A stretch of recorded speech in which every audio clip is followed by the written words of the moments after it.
পূর্বাচলে plot চেয়ে প্রাক্তন প্রধানমন্ত্রী শেখ হাসিনাকে চিঠি লিখেছিলেন অভিনেতা ও আলোচিত উপস্থাপক শাহরিয়ার নাজিম জয়। 2014 সালে তার লেখা সে চিঠি নিয়ে সমালোচনার মুখে পড়েন জয়। এবার জমির জন্য প্রধান উপদেষ্টা ডক্টর ইউনূসকে বাবা ডাকতে চান শাহরিয়ার নাজিম জয়। চলুন জেনে আসি বিস্তারিত।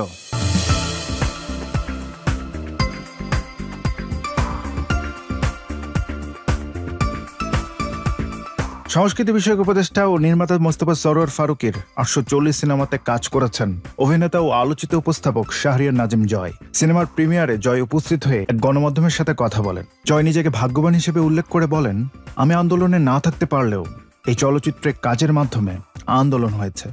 জয় আরও বলেন, দেখেন, আমি কোনোভাবেই দর্শকদের দোষ দেব না। 15-16 বছর একটা শাসকের কাছে আমরা কিন্তু অসহায় হয়ে যাই।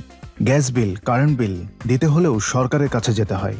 কিন্তু আমাদের দেশের এই তরুণ সমাজ যেভাবে আন্দোলন করেছে, এই সরকারের পতন ঘটিয়েছে, তাদেরকে স্যালুট জানায়। আমরা যারা আন্দোলনে ছিলাম না, নীরব ছিলাম, কাজে হয়তো ব্যস্ত ছিলাম, আমাদের উপর ক্ষোভ থাকাই স্বাভাবিক। ফেসবুকে 2টা গালি দিতেই পারে, এটা আমাদের প্রাপ্য অধিকার। কিন্তু আমার ক্ষেত্রে অবিচারটা বেশি হয়েছে, কারণ আমার ফেসবুকের পপুলারিটির জন্য।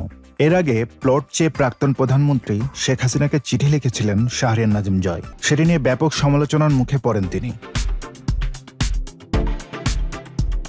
জমি পাওয়ার জন্য প্রধানমন্ত্রীকে মা ডাকাটা কতটুকু যৌক্তিক ছিল, এমন প্রশ্নের উত্তরে জয় বলেন, আমি তো আরেকটা জমি পাওয়ার জন্য ডক্টর মোহাম্মদ ইউনূস স্যারকে বাবা ডাকতেও রাজি।